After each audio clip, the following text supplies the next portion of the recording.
2.5 hours bullshitting with my people, Okay, we're gonna restart this. All right, as I was saying, we've had a lot of women in our Facebook group asked to highlight some of the women-led businesses in our industry. Obviously, it's predominantly an industry that has a lot more men running companies, but there are a few very successful women, which is one that we have here today, Nikki DuBois. So, Nikki, we're really glad to have you. But to start us off, tell us a little bit about who you are, what you do, and why you got into the industry. Sure. So I own Boomerang Boat Tours. It is in the middle of Washington, D.C. on the Potomac River. We have 2 large party yachts and a pirate ship, and we operate 10 months of the year. We offer 5 specific cruises: our open bar booze cruise with a DJ and a 2-hour party experience on the river. We do that same thing also on the pirate ship. Then we offer a sightseeing cruise, a brunch cruise, and then a family fun treasure hunt cruise on the pirate ship. And we also offer private charters. So it's a pretty well-rounded business that attracts all markets: tourists, kids, bachelorette parties, birthdays, graduates, the whole bit. And the company started in 2012 out of Georgetown. Before that, though, I had a party bus company, which started in 2006. And before that, I was a high school social studies teacher. So it's evolved over the years. Oh, talk about that transition. Like, how'd you go from being a teacher to party bus? That's like unorthodox. Yeah. It's actually not that funny if you connect the dots, because my classroom overlooked the school bus parking lot. And every Friday, I was in my early 20s, I was just dying to go do fun things in the city with my friends, and there was no transportation. This was before Uber. And DC is just like crawling with fun things to do: bar crawls, nightclubs, vineyards. Baltimore and Annapolis are right there. We have rivers that you can go tubing down, concerts, sports games. And the problem was that nobody could get there. And it was so frustrating. You have to rent a limo or take a taxi. Nobody was the designated driver. And I just kept thinking about transportation being the missing link. And I was staring at school buses, all day. And I would dream about just kidnapping a school bus and putting all my friends on it with music and just doing whatever I wanted on the weekends with it, obviously with the driver. And I went to Aruba on a girls' trip, and this exact thing existed. It was called the Cuckoo Kanuku, and it was this crazy party bus that went bar hopping all over the island, and we went on it. And I'm like, this is what DC needs. And I never stopped thinking about it. It was like tunnel vision. So I bought a used school bus out of Charlottesville, had it painted, because in the US, if you operate a school bus without the original intention of transporting children, it has to be 80% non-yellow. So we had it painted and added surround sounds, changed the seating so that it was a U-shaped social seating, added stability poles for your safety, which of course turned into dancing poles. And it was just supposed to be a side hustle: 1 bus, got a driver, and planned out all the fun things around DC. So this Saturday, the bus is going to the Dave Matthews concert. This Saturday, we're going to a wine festival. This Saturday, we're going to Camden Yards for an Orioles game. And then I sold tickets on the bus, which was not a thing back then, because you usually had to rent a limo privately with all of your friends. And that wasn't really a good concept, because everybody would back out and you'd be stuck with the bill, and then fights would happen. So it was super, super popular, and everybody started, riding on I called it the Boomerang bus, because instead of going from point A to point B, we would start at a bar in DC, go somewhere, and then come right back. So we named it the Boomerang bus to take people all around. And it was not long before people wanted to charter it privately. And I'm like, that's not the model. But I was missing all this business. So I ended up getting a second bus, which was designated just for private charters. So then I had 2 things going on at the same time. Once they started selling out, I figured there was a business here. So I took a sabbatical from teaching. You're able to leave for a year, and you're still guaranteed a job in the county when you came back, if you came back. So I had sort of a safety net there. But I never returned, because I ended up with 6 party buses and a limo. And then decided that if we could launch onto the Potomac River with a party boat, that would be like the next level, and take the business where I really wanted it to go, with a liquor license and so much capacity, and make it, a real awesome destination and experience. And so that's how it eventually went from buses to boats. Do you still have the bus business? So they overlapped for 2 years. And in 2014, I sold the buses. it was too much headache. It was 90% of the headache, 10% of the revenue. And I thought to myself, it was still working, it was still profitable, and it was a brand, but I was just done with it, you know, and I didn't want to sell the business because I wanted to keep the name, because we had Boomerang bus tours and Boomerang boat tours. And I just didn't, it was my baby, you know, it was like my child, my first entrepreneurial experience. And I just didn't want to hand it off to somebody. So I just decided to sell the buses individually and just shut that whole thing down. That's so smart. You know, it's like I have preached on this show like multiple times about like the benefits of like getting into different businesses, especially if you have like high seasonality and you can get into other things. And sometimes I think, and I'm totally guilty of this. You think that something is like, can cross pollinate or be like adjacent to what it is that we do in the water sports industry. And I think it's very interesting, right? Because so for me, the way I sort of mentally map like any business venture that we get into, like I look at everything as a sort of like systems and processes and how those things like sort of change or sort of like share, right? Like share infrastructure. So in the beginning, I was very on like sharing marketing, sharing labor, sharing office space. And that's all still very doable. I'm not saying that it's not, but I think as we come to like really find what drives us and what we're really passionate about, you start to find like this, what's the word I'm looking for? Synchronicity, right? Synchronicity where it really matters, and like synchronicity, like where you were seeing it, where maybe not. So I'm just kind of been on this path myself. And I find it very interesting that like you were able to kind of map that out and be like, when I looked at the numbers, it made you understand, right? And so that's sort of my point, that like when you look at other business models and you start putting these things together, you start looking at your organization like very holistically, but then also very segmented, and like what mattered before and what seemed to be driving like revenue, which is not necessarily as important, which is what you brought up, which was like bottom line, mental bandwidth, all these things. And then now you find like, oh, like this is what matters and this is what matters. And these all fit very well and share commonalities, but also are very mission and focused and maybe not necessarily monetarily focused, even though they do share the same type of monetary benefits. Mm-hmm. And it seems like that's what you discovered. Yeah, and I was also just worried about something happening on the bus side that was going to affect the boat side, because it took from the first idea of, we live in the neighborhood in DC where the river is and there's no party boat here, we need these buses to float, so to speak.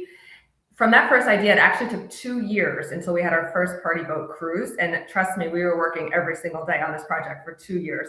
So when it finally opened and it was so successful and we had a liquor license and the Coast Guard approval and we found the boat and everything, we didn't want to do anything to jeopardize this. It was like, oh my gosh, I cannot believe this dream came true. And the buses, pardon my French, it was like a shit show. You know, I mean, 6 party buses, you can only imagine. You know, bus drivers there was a concert at Nissan Pavilion and they would take everyone to Meriwether Post by mistake, you know, or they'd leave a vineyard and make the wrong turn and wind up in a mountain in West Virginia, and they wouldn't be able to turn around because it was a school bus and they're like an hour, you know, going the wrong way. And it was just madness. And, you know, the customers, it was dangerous. People are drunk on the bus, they're running around, and buses crash.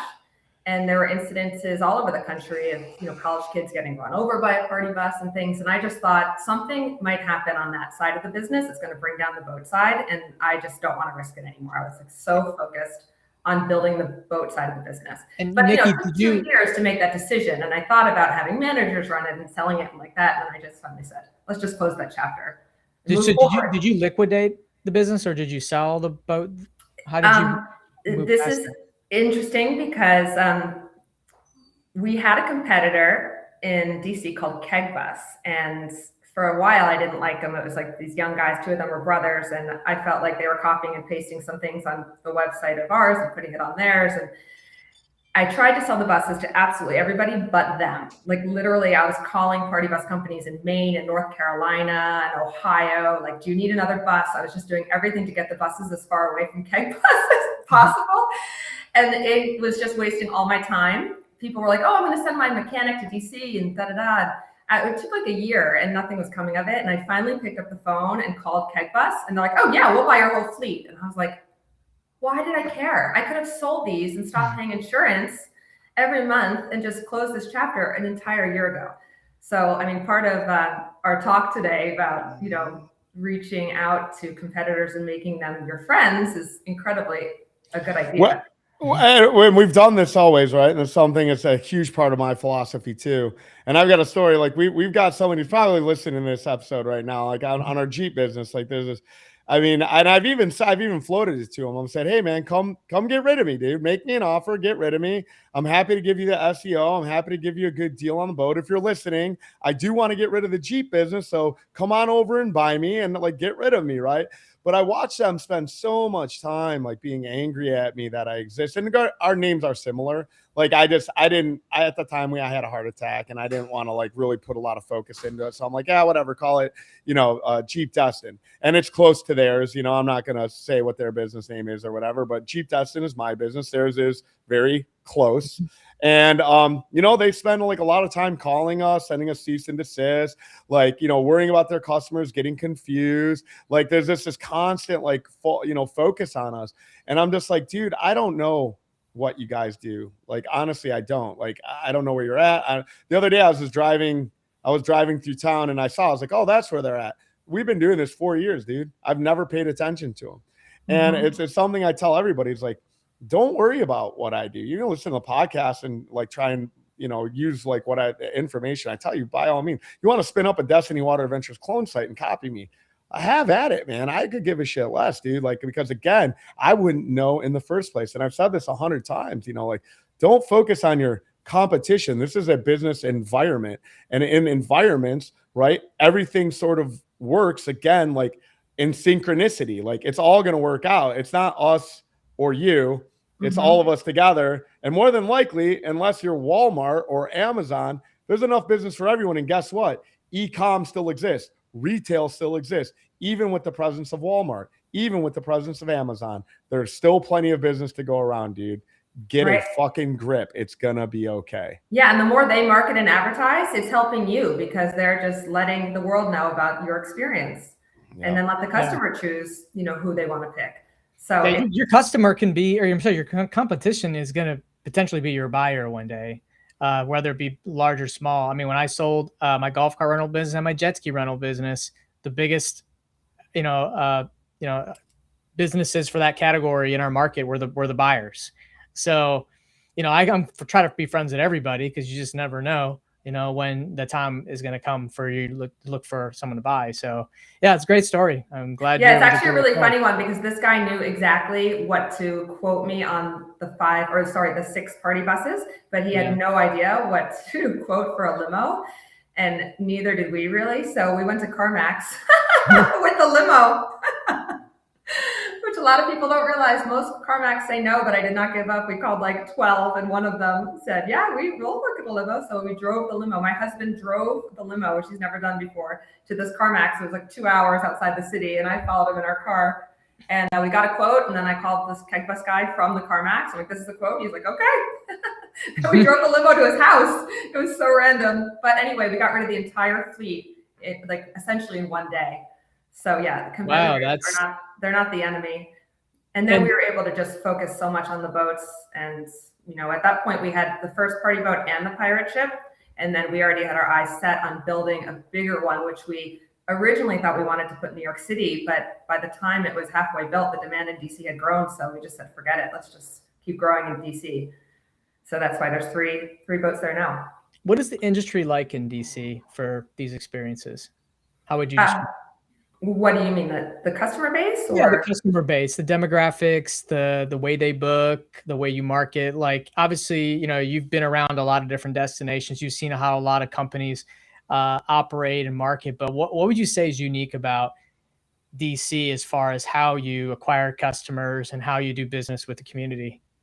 Well, we're really lucky because we have a lot of corporate charters or just private charters. It doesn't have to be corporate. Colleges, embassies, literally field trips, book clubs, running clubs, the ski club from the University of Maryland. I mean, you name it. We have the hockey team from Georgetown University, doctors from Inova Hospital. It's just all over the place. And once they book, they come every single year. It is incredible. It's like they do it every April or every July, and it's almost clockwork. We can look at our calendar. And word of mouth for sure, because we primarily sell tickets. We'll have hundreds of people just on a Saturday, and they all work somewhere, right? So then they go back to work on Monday. Next thing you know, their company's booking down the road for their fall quarterly event or whatnot. We also have a lot of people that just see us because the river is huge, and everywhere you go on the river, whether you're driving, riding a bike, walking, there's sky rises on the Virginia side of the river. They look out, they see us going by. So we got a lot of visuals, like floating billboards.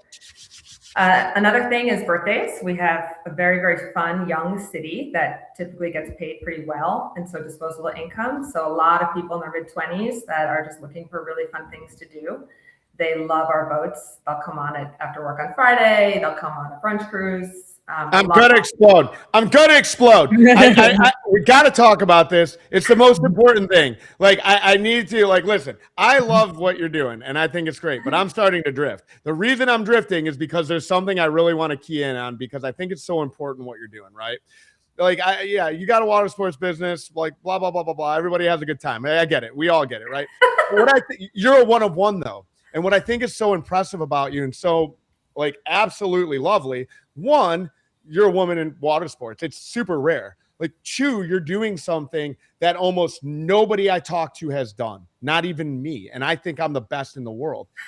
You are working remote. That is the fucking, you're not in DC. Nobody has accomplished this. Multi-million-dollar businesses have moved their key person to a different market because they're just we can't get this running without so I want to key in on that. I want to know a little bit about the history, how you were able to get to this point. Everybody wants to know because now I probably could. So there maybe we're a 2 of 1 on this one, except I don't give a shit what you are, man, woman, child, alien, doesn't matter because it's almost impossible. It's almost negligible. All these guys that spin up water sports as an investment, and they're like, oh, I'm going to buy a captain and I'm going to buy a boat and I'm going to spin it up over here because I love vacationing and XYZ. Everyone, they almost always fail. So let's talk about this a little bit. I want to know how you've managed to successfully do what almost no one in this industry has done, and not just a little bit, not just it's a lot. You've got a big business and you're not there. Let's go. Right. Okay. Well, it was never intentional. I put in the blood, sweat, and tears, and I loved working on the boats. It was the greatest. I was a bartender. I was on the dock with a clipboard, taking everyone's picture. I was a pirate actress, entertaining kids. I just was there all the time. And I never thought I would leave DC. I thought this was, my destiny. Throw out to you there, Kevin. And the pandemic happens, and everyone that worked for us, almost everyone quit and left and freaked out and thought, social distancing, you're basically a mini cruise ship. You're never going to come back to life. I'm out. People started building houses, dating and moving to wherever their girlfriend was, working in coffee shops, you name it, installing canvas on sailboats. Everyone left us. The city shut us down. You weren't allowed to go to a bar. You weren't allowed to gather in groups greater than 12. DC was very, very strict. So it got to the point where I was like, everyone has abandoned the business. Screw this. We stayed for the summer of 2020 and salvaged as much as we could. And we were really creative. I can get down to those stories later. But come November of 2020, we were like, peace out. We went down to Florida. We had a baby and a toddler at the time, and we're like, we're just going to hang out in Naples until DC is normal again. And then we fell madly in love with Naples and realized that it was not a place for vacation. It was a place where you could live. So we started tinkering with, can we operate this business remote? What could we do to maintain a lifestyle in Florida with a business in DC? So the number one thing it came down to is cash. You cannot have cash if the owner's not there. You can't have any type of credit card transactions. There's going to be theft. It's going to vanish, even if it's an accident and they lose it or whatever. I'm not talking about people being malicious. So it was actually, I do take the credit for this. I came up with the idea of the all-inclusive ticket, open bar. And everyone thought I was crazy. They're like, this is not Cancun. You cannot have open bar in DC. And I'm like, well, hear me out. People are not going to pregame. They're not going to sneak airplane bottles on the boat anymore. They're not going to buy a Groupon and then show up and just drink water. We're going to charge everybody at the time at $68. I'm like, they're going to have a 2-hour cruise. and they can drink as much as they want. And all of the money is going to go through our ticketing company, which is based in Colorado. And there's going to be no credit card transaction, no cash, nothing, zero theft. That was number one. Number two, cameras. We have the cameras all over the boat. Bar, the stern, the bow. That way we can see the rooftop, all the customers, the crew, everything. And not to just be there staring and looking to see if they're tying lines right, but just keeping an eye on the demographics, the timing, the flow, all that kind of stuff.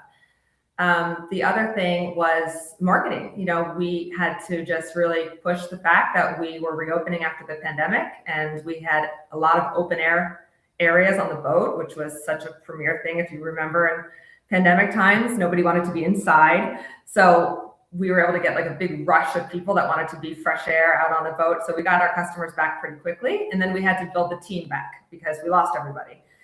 Now, this is also the key. Had we moved to Florida in 2019, I think it would have been a disaster because everyone that had worked for us since 2012 would have been like, we can't operate this without Nikki and Dave. This is like, they would have had a revolution. I think they would have been mad. Because we hired the whole new team with them knowing we live in Florida. We are hiring you. We are not present day-to-day owners. We do everything remote. Then they were like, great. We don't care at all. This is like, the chef's not in the kitchen. Wonderful. And they took ownership right away. So they knew that they had to do everything they had to do on the checklists, and we weren't going to be there to step up if they didn't show up. So I think that helped a lot with them from the start, not having us there. So what I'm hearing, like a big portion of it was like you were able to do this, not inside of a vacuum, but because of your experience, right? Like anybody can put up cameras, anybody can hire, any out-of-towner could come and try and replicate what you've done. But what they cannot replicate is the things that you look for on the camera, the things that you look for in the hiring, the things that you know that are like, and I go like all this all the time, like the education component, like the experience is everything. Like it doesn't matter if it's your first time on a boat, whether you're like I asked, you know, like in the pre-thing, I was like, hey, was your father a boater? And what did you say? Yeah, we had a boat down at the Jersey Shore. and then I got another question for you, just completely sidebar. Are you guys do you guys go to like church? No, I thought like a cross and a necklace picture. I thought of you, and I thought maybe you were church folk. No, never. My parents are from England. There was no religion in my life whatsoever. fair I did yoga. Namaste.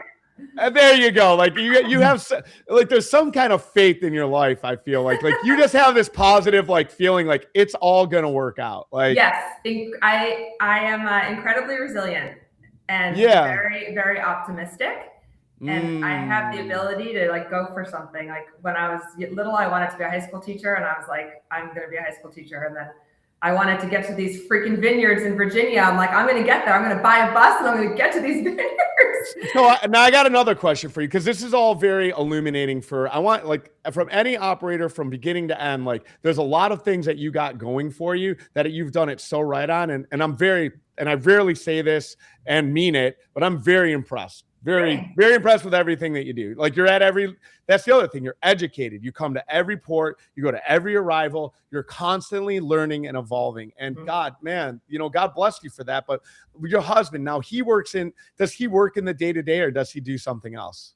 So he used to do something else, but as Boomerang was getting bigger, he worked in business, and he's incredibly good with paperwork, licensing, permitting, you know, the drug testing of the employees, things that I am not good at. Wait, you retired your husband then? Well, he makes sure that the boat company is legally operating for short. No, but I meant from his what I meant from his day job. Yeah, he was like, all right, so this is something I key in on the book that I wrote like a lot, right? Like I wouldn't have been able to get my business going had I been like, my wife worked and she paid all the bills while I got this going and spun up. She worked midnights during COVID, all of it. Dude, my wife is a fucking saint, man. You know what I mean? She truly is. And it was her idea it's destiny, because it was her idea. Destined Water Adventure is what we would have been called. Destiny was hers. And not for nothing, she was like, I wanted to be a writer. And I wrote a pretty crummy book. I mean, it's insightful, but it's not like, oh my God, the next Pulitzer Prize winner. That was a great book. I read it. Oh, thank you. But well, she pushed me. She was like, you should go into business. I think you'd be great at this. So why I think this is important, all of this stuff, right? Is that like you have a couple really great things going for you. So now you got a business partner who's like grinding out a day job, making sure the bills are paid. You guys are scaling and building. You're hustling day and night, going to all the arrivals in the ports, like doing the business. And then you guys come together and now like working not day to day, but being true business partners. And this is why this industry is so great and why like people like you and your company and your business are so important to this community, is that like you're doing it the right way and you're doing it what it seems like for all of the right reasons. And it's because it's passion and you love it and you want to see people win. Like, tell me a little bit about your employees. Like, you know, who are some of your rock stars? Who's been with you for a long time? What's your approach to leadership and training inside of your business? Yeah, so I love our team so much. And I was always very quick to hire and really slow to fire because I had that imposter syndrome. You know, I couldn't believe I built a business. I was an education major and I couldn't believe people were willing to work for me. And once they were trained, it's hard to find an employee, train them. The last thing I was going to do is fire them and start the whole process over again. And what if no one applies? And, you know, I'm going to have to do everything. And so I just let them stay for so long. This was pre-pandemic. And we had a lot of people that caused so much drama, unnecessary drama. And I often wonder how much further we would be had I been quick to fire. And that's something that I still am very quick to hire, but I typically only hire now referrals because it's just so much easier. And people in the boating world know so many other people. They see each other on the dock. They go to the same bars after work. They used to work for a different company and, you know, names get tossed around and they're often like, oh, hey, come to Boomerang. It's great. You know, the clients are awesome. And there's a DJ on most of the cruises and, you know, the owners are totally laid back. They're not even on site, you know, that kind of thing. We pay well. And that's the other thing too about working remote. If you're going to leave, you've got to pay incredibly. 100%. Yeah. I mean, I gotta say, like, you know, on that, you know, that's something I still battle with to this day. And I'll tell you, like, what's really got me going, like right now, is really giving your team. So a couple things on that. So like on the referral side, it's been my experience that you have two types of employees that come from other companies. Either one, they were bags of shit, or two, they didn't have support, right? And I don't want to say this to anybody. Might be like, you were a bag of shit, but really that's it. Either they had a bag of shit as their leader, or they themselves were just uncoachable, whatever. And so I've been the same way, dude. Like, obviously I have like a little bit of trauma in my life. So I've always hired people that needed coaching, that needed leadership. And that has really worked out well for us. We've got some really great rockstar employees that have been super loyal to us. And now we're like teaching them to be mentors and leaders. And the one thing that we've taught them is like, don't make the same mistakes I did and hold on to somebody that's loyal only because you haven't fired them and they're doing a terrible job and can't get a job anywhere else. So, and not like just the other day, 2 days ago, one of my managers came to me and he's so stressed out and he's just like, I just don't want to lose the help and be inundated and overwhelmed, like fixing boats and doing this season over season, but he's driving me nuts. He's super toxic and he won't quit fighting with me. I was like, you fucking fire his ass right fucking now. And I'm not going to do it. You fire his shit. You send his ass packing right now, dude, because he's draining your soul. And at the end of the day, dude, I can handle 3 boats being down on a Saturday. What I can't handle is one of my main people feeling like they are being compressed and their energy is being sucked away from them by an awful human being that just does not have a place in our culture, dude. Yeah. So fire him. We'll solve for the money later. And I think that circles right back to the initial thing about like what you guys are doing. You're putting people first. You're putting your product first, your brand first, your employees first, and the money will come afterward. You motherfucker of an industry. Listen to this woman, man. You know, and she knows what she's doing. So I'm sorry. I didn't mean to steal your thunder, but I just want to hug you. You know, you're doing such a great job. I am so proud of having someone like you on the episode and in our industry because, God, you're doing it right, man. Kudos to you. I love it. I love it. Yeah, I mean, not to sound cheesy, but it really is a team. And if somebody's fucking off, then other people are going to let us know about it or they're going to call them on it. Not that we have a bunch of tattletales, but they just can't have it. I mean, if a bartender is completely slammed and a deckhand is not changing their garbage can, the bartender is going to get pissed. If it happens more than once, I'm going to get a text message about it. Like, dude, the guy's just standing around. He's holding a broom. He's not doing anything. Garbage cans are overflowing. And then Thank I you for check the swearing. camera, and I'm like, you're right. Look at the camera. He's on his phone, you know. I needed you to drop an F-bomb. You dropped an F-bomb. That's why I thought maybe you went to church, because I never heard you swear. And now I hear you swear, and I'm like, oh, okay. Same, you know. You're a bad influence on me, Kevin. Hey, Nikki, I want to go back to what you said about the cash. You know, you're the second person that told me this in this week. And there's another boating company here in Destin, and they had a lot of turnover in their staff over the years. And it got to the point the owner wasn't really present with the business. They had management, same situation. And they accepted cash. And people get mad if you don't accept cash sometimes, but they decided to stop taking cash, and they said they're making more money. Wait. Why would you not take cash? Walk me through that. Nikki? What, me? Yeah. Anybody. Oh, well, so we typically, there's nothing to purchase on most of our cruises. It's all included. Everything's included. We have free snacks, free water, open bar, and the DJ's free, you know. So the only time that you have the opportunity to buy something is on our treasure hunt cruise, because obviously that's not open bar with the kids, and on our sightseeing cruise. And for that, it's credit card. They can use Venmo. They can use Cash App. It's only when there's somebody from overseas that has only cash, and then we can't really give them change. We try and figure it out. It's very limited. Yeah, but I'm still misunderstanding. So a customer can't come to your check-in and pay cash and get on the boat, or, you know, put a credit card hold, and that's why they can use a credit card. We have a credit card reader. We have a QR code on our dock sign. Is it because you're concerned about stealing? Well, we just went cashless. Now, if they're holding cash and that's their only option, then a crew member will take it, and then they'll send the company a Venmo. So that happens a lot. Like, I'll wake up on a Sunday morning and I'm like, oh, I've got all these Venmos, because they've sold tickets or captain's hats or something like that. Yeah, no, I still take cash. I don't, you know what I mean? Like, we definitely still do cash. I don't, you know, I love touching it. I want to fill up a pool with it. I want to swim with it like Scrooge McDuck and spit the gold coins out of my mouth. Trust me, Kevin, if you were remote, you would not want anybody handling cash. I totally agree with Nikki. When I talked to this other business owner, and they were telling me how, you know, they got a lot of teenagers in there. They got a lot of people. You create opportunity, and it's really easy. There is actually something on the Destin Harbor where people, the crew were telling people that they can pay through PayPal, which they were literally, people are walking up and they're just tapping their PayPal and letting them on the boat. That's a crew boat, though. On a rental, that would be nearly impossible. I mean, I guess you could, but you'd have to take it out of inventory. The dock can say, hey, if you had a boat sitting there, the dock can say, yeah, I'll take care of you. Give me $200, and not at Destiny Water Adventures they couldn't. I mean, everything is tracked. You know what I mean? Every single reservation, the cash goes through Fair Harbor. I mean, we obviously count our cash at the end of the night. Our managers do. I mean, if you canceled the reservation post, we would have to see that cancellation and then know where the cash went.